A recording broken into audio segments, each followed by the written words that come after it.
Part 1. The Invisible Hand. Influence isn't loud. It doesn't announce itself. It whispers through tone, posture, timing, and through what you don't say. Everyone thinks influence means convincing. It doesn't. It means alignment.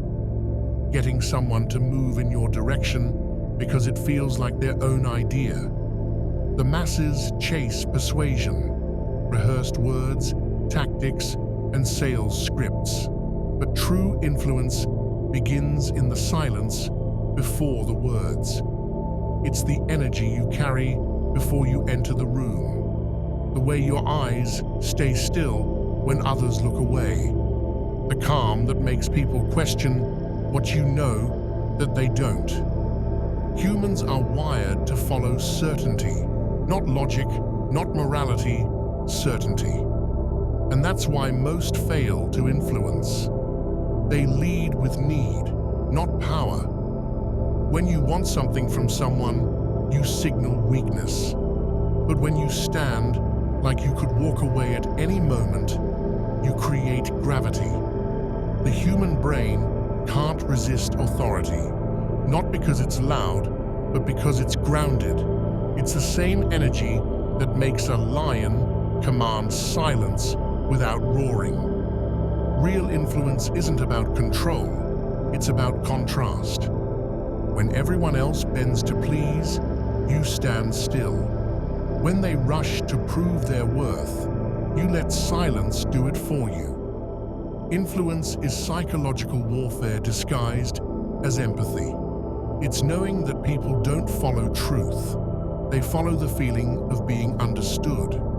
You mirror their world just enough for them to feel safe. Then shift the direction 1 degree at a time until they're walking your path without realizing when it changed. Most people try to win arguments. The intelligent win minds, but the powerful, they win states. They don't fight over logic, they alter emotion, because emotion drives choice, and choice drives allegiance.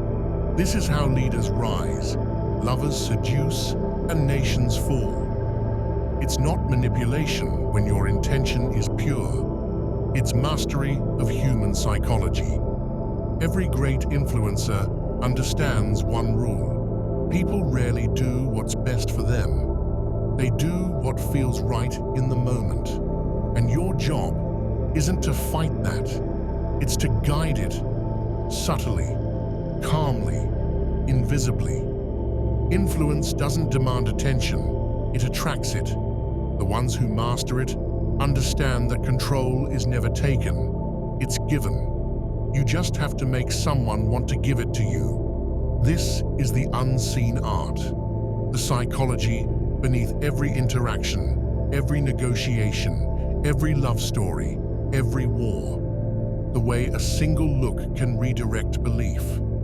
The way silence can say more than 1,000 words. The way energy decides what logic cannot. Part 2. The mirror effect. The human mind is built to seek itself in others. Every person you meet is subconsciously scanning for one thing: similarity. It's the oldest survival code in the brain. If you are like me, you are safe. That's why influence begins with reflection, not domination. When someone feels mirrored, their guard lowers. Their mind opens to possibility. You can't influence through power until you've earned permission, and permission only comes from understanding. So you reflect tone, tempo, energy, language, not to imitate, but to resonate.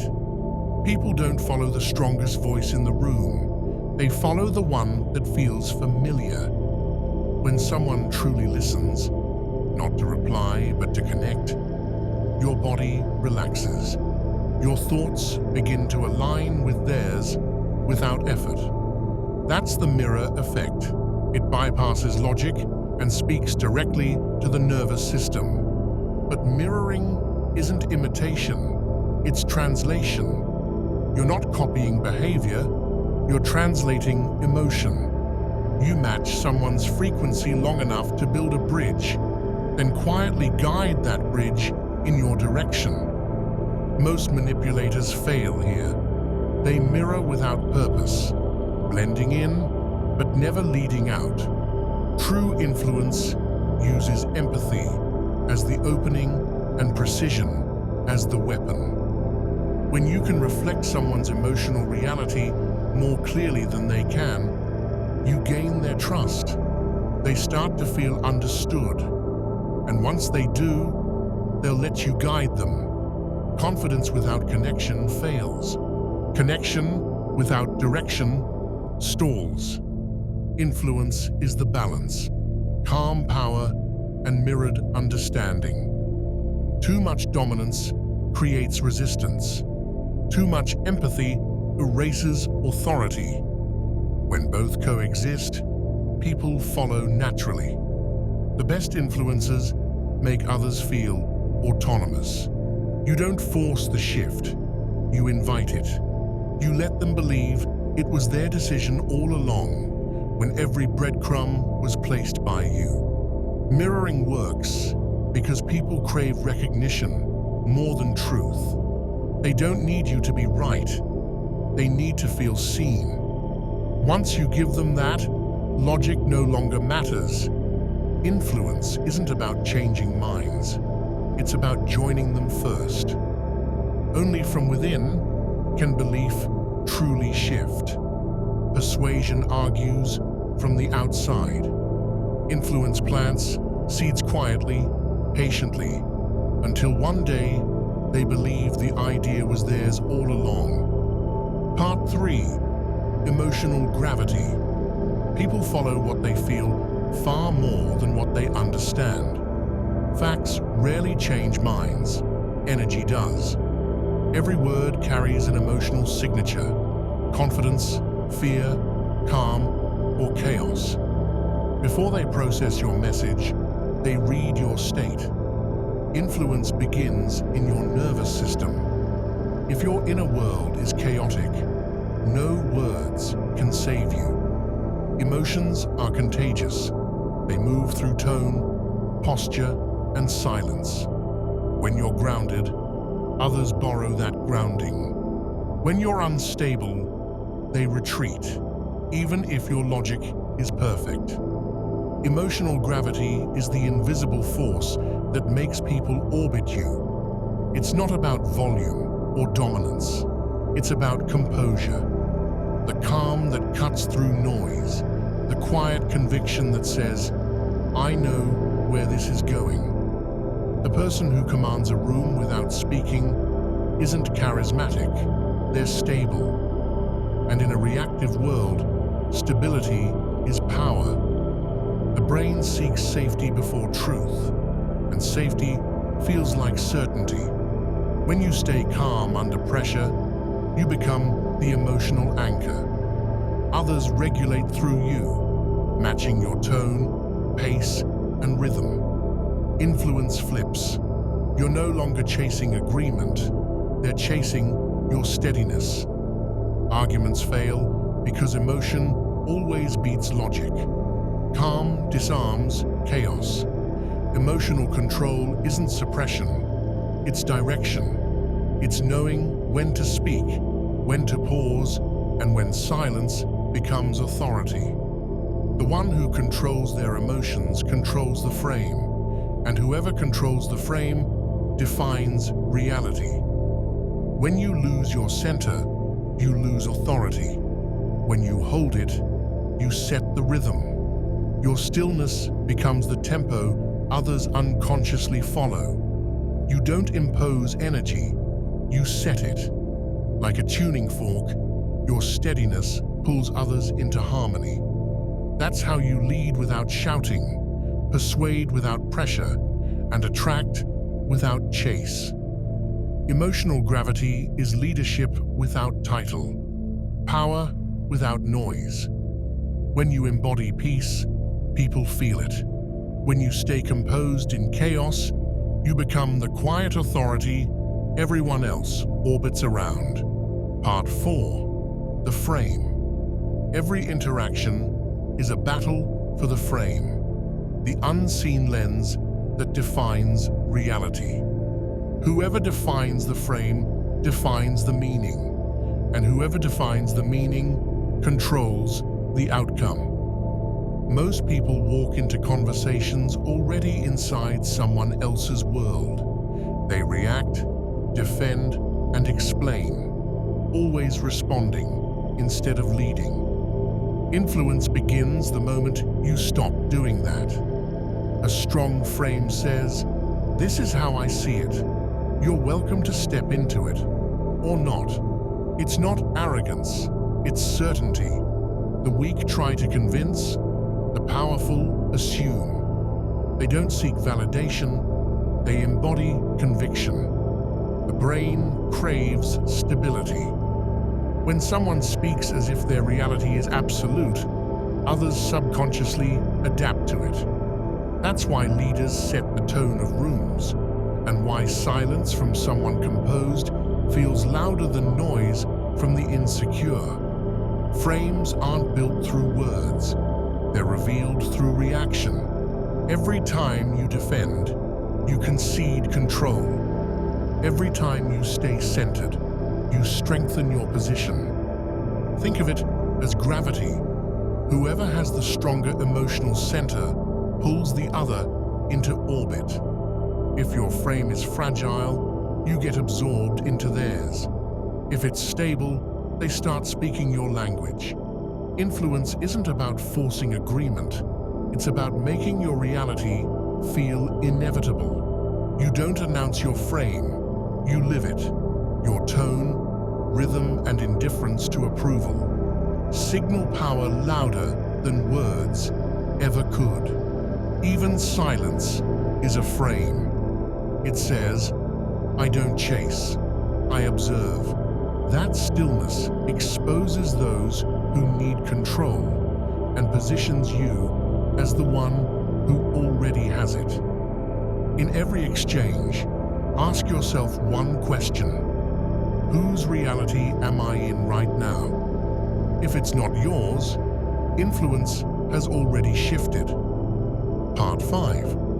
Perception engineering. Reality isn't what people see, it's what they perceive, and perception can be designed. That's the hidden layer of influence most never understand. You don't change people's minds directly. You change the conditions that shape their perception. Human beings don't think in facts. They think in frames, stories, and emotional shortcuts. So when you guide what they feel first, the logic they form later will serve your direction naturally. That's perception engineering, structuring how something appears so it becomes irresistible before it's even analyzed. Every leader, brand, or strategist who commands loyalty uses this law. They sculpt meaning. They know that people don't follow the truth. They follow the most cohesive illusion that feels true. Start with this. People judge everything by contrast, not content. If you want something to appear powerful, place it beside something uncertain. If you want to seem rare, surround yourself with the common. If you want to seem valuable, make access feel earned. The mind defines importance through friction. Scarcity breeds attention, and attention, properly directed, becomes influence. This is why the most persuasive people aren't always the loudest, but the ones who move differently. They hold pauses longer, speak slower, and break rhythm when the crowd expects uniformity. Their unpredictability forces awareness, and awareness is the first step toward belief. Perception is theater. The world's most powerful figures understand they're performing a character, not pretending, but projecting. Because people don't connect to raw truth.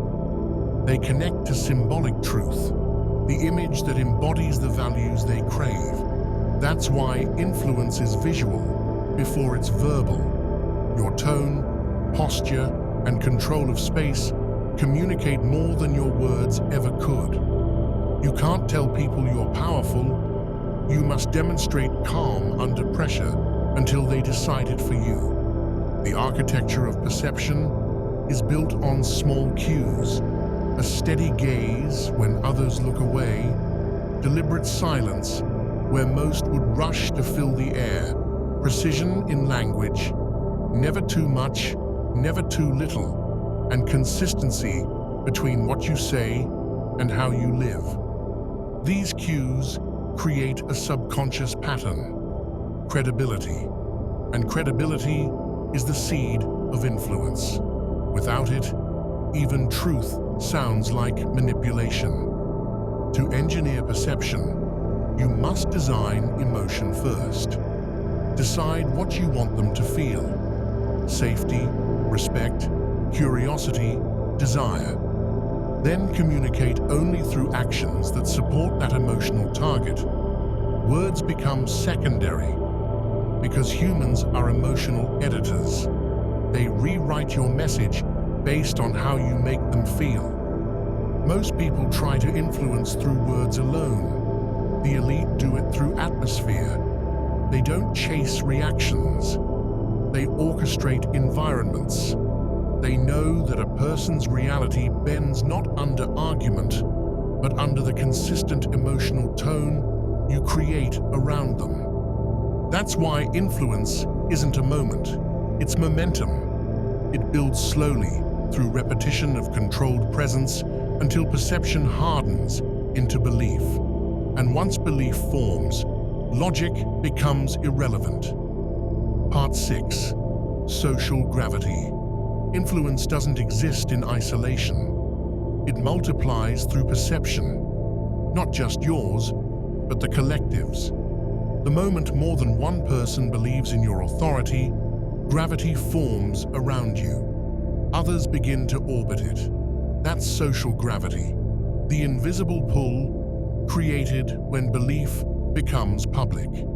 Human beings are tribal by nature. We don't just seek truth, we seek validation through the crowd. When others believe someone holds power, we subconsciously agree, because disagreement threatens belonging. And belonging, to the primal brain, means survival. That's why influence accelerates once it's visible. The more people align with you, the more persuasive you become. Not because your ideas changed, but because the social proof surrounding them did.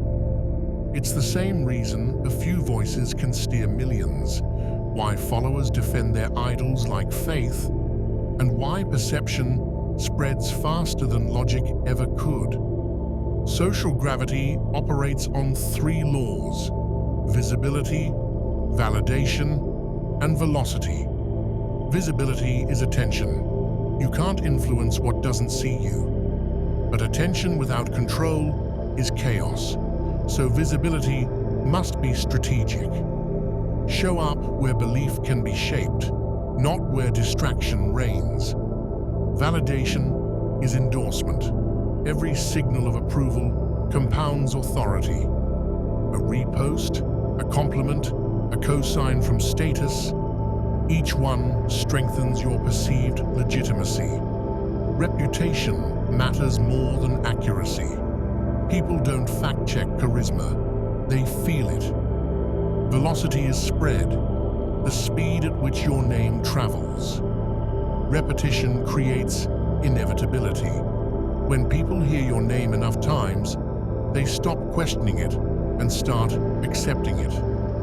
Familiarity breeds trust. That's how mediocrity becomes celebrated and excellence becomes mythic. But social gravity has a cost. The more influence you gain, the heavier your presence becomes. Every action amplifies, every flaw magnifies. You no longer move alone. Your shadow moves with you. That's why mastery of influence demands emotional detachment. You must stay grounded while being watched. The moment you perform for validation, you lose control of the narrative.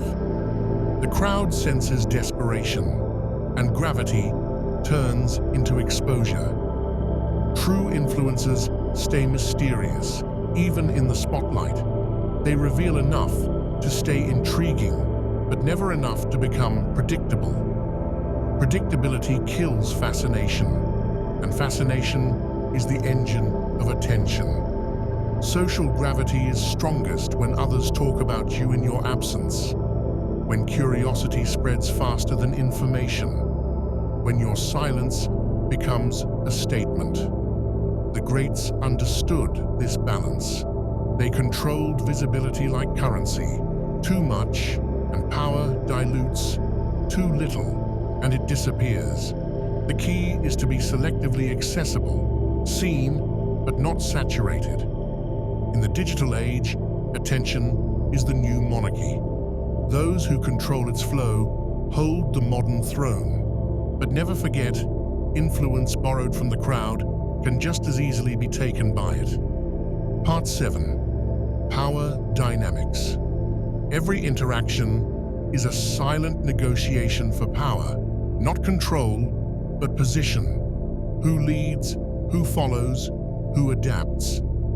It happens before words, beneath awareness, within seconds of contact. The subconscious constantly scans for hierarchy. It's not personal, it's survival. Who do I align with to feel safe? Who do I challenge to feel significant?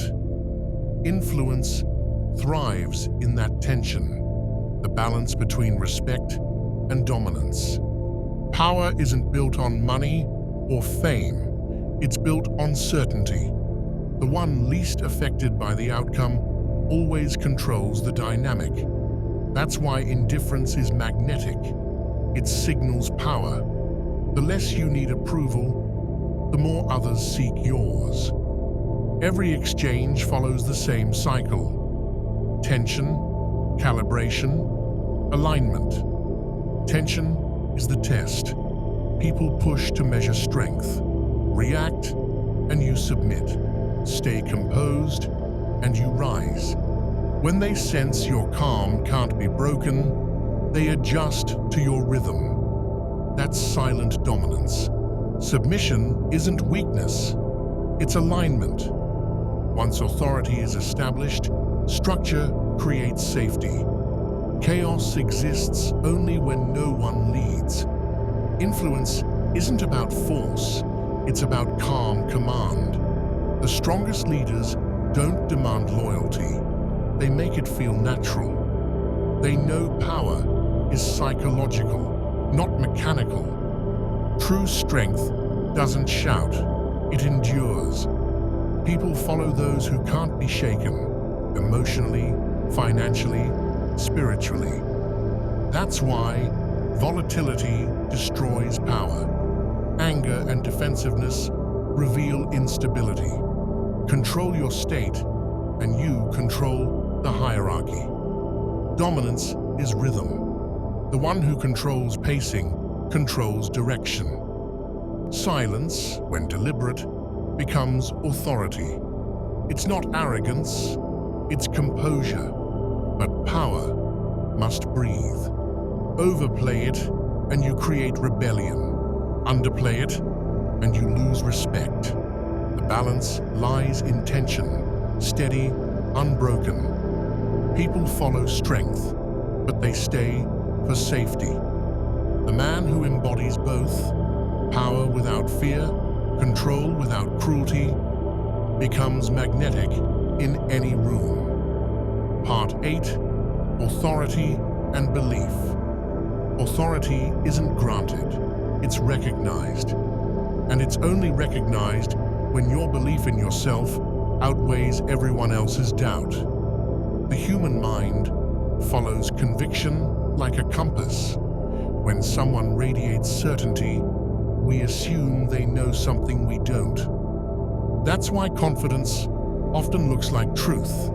Energy convinces faster than evidence.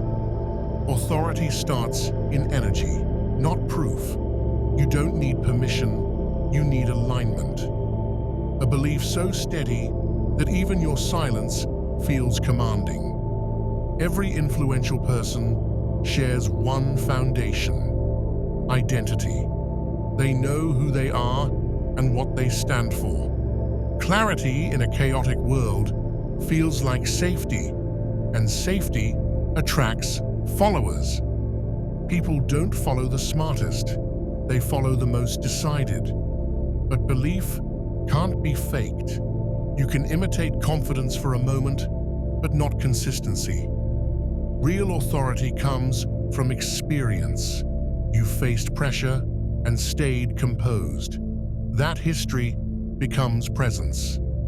Doubt is felt before it's heard. The eyes searching for reassurance, the tone asking for approval, all betray weakness. True authority doesn't seek confirmation. It speaks as if truth already exists. Belief doesn't require being right. It requires being rooted.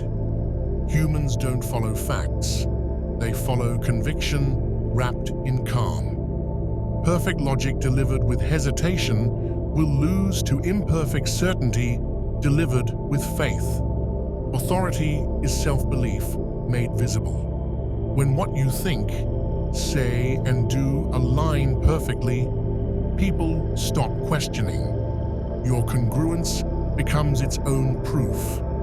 Belief reshapes reality, not through force, but through inevitability. People anchor to your conviction because it steadies their chaos. Belief is contagious. Your confidence transfers like heat, warming the unsure and silencing the loud. But it decays without action. Authority is earned daily, through keeping your word, following through, and staying composed under fire. That's when influence becomes leadership, when your belief no longer needs to be proven, only lived. Part 9. The Invisible Crown. At the highest level, influence stops looking like control. It becomes something quieter, something effortless. You stop trying to move people, and instead, your presence moves them without intent. That's the invisible crown, the state where power no longer needs to prove itself, because it's woven into how you exist. Every man chasing influence eventually learns this truth. Real power doesn't come from dominance. It comes from detachment. The less you need to influence, the more naturally you do. The crowd chases validation.